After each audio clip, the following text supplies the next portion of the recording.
Paano nga ba magkaroon ng advanced server sa Mobile Legends? Yan ang ituturo ko sa inyo ngayong araw dahil request nga ito ng subscriber natin. At kung bago ka pa sa channel natin, huwag mong kalimutang mag-subscribe at i-hit ang bell para lagi kang updated sa mga bagong uploads natin. At simulan na natin. Una, open lang natin ang ating Mobile Legends.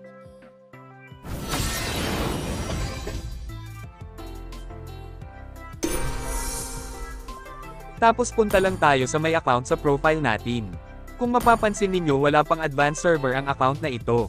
Guide pa lang ang makikita dito na dapat level 15 account mo and may malakas ka na signal. Kaya ang gagawin lang natin dito ay pindutin ang ating MLID para makopy natin ito. Dahil gagamitin natin ito sa next steps. Next step, punta lang tayo sa Gmail natin. Kung wala ka nito, download mo lang ito sa Play Store at mag-sign in ka. Dito naman pindutin mo lang ang compose.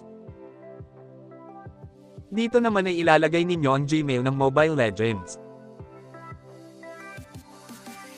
At dito naman sa subject ilagay mo lang naman ang request for advanced server.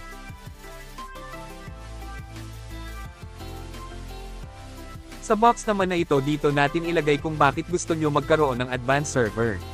Pwede ninyo gamitin itong ginawa ko, nasa description ito, copy nyo na lang ito at i-paste. Then dito ilalagay lang natin ang name natin sa ML. Dito naman ang ID natin sa ML. Paalala, importante ito kaya dapat nyo ilagay ito para matukoy account mo na lalagyan ng advanced server.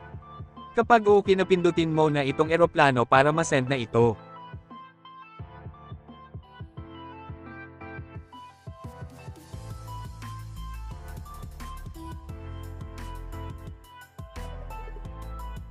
Dahil nakapag-send ka na, maghihintay ka na lang na mag-email si Munton sa'yo na meron ka ng advanced server. Parang ganito ang isesend sa'yo at pag tiningnan mo account settings mo ay may switch server na yan. Medyo mahirap magkaroon ng advanced server na connected sa main account natin. Dahil iba-iba resources nito. Kaya bawat switch mo ng server ay download mo ulit ang resources mo. Pero kung gusto mo naman mabilis ma-access ang advanced server, may video na ako na ginawa niyan. Nasa description ang link kung saan gagamit tayo ng third-party apps. At ganun lang ka-easy magkaroon ng advanced server. Mauuna ka na ng bagong update before ito ilalabas sa original server, at magkaroon ng free diamonds. Kung may tanong or suggestions ka sa video na ito, mag-comment lang dyan sa baba. Sana nakatulong ang video na ito at salamat sa panunood. And God bless mga ka-easy.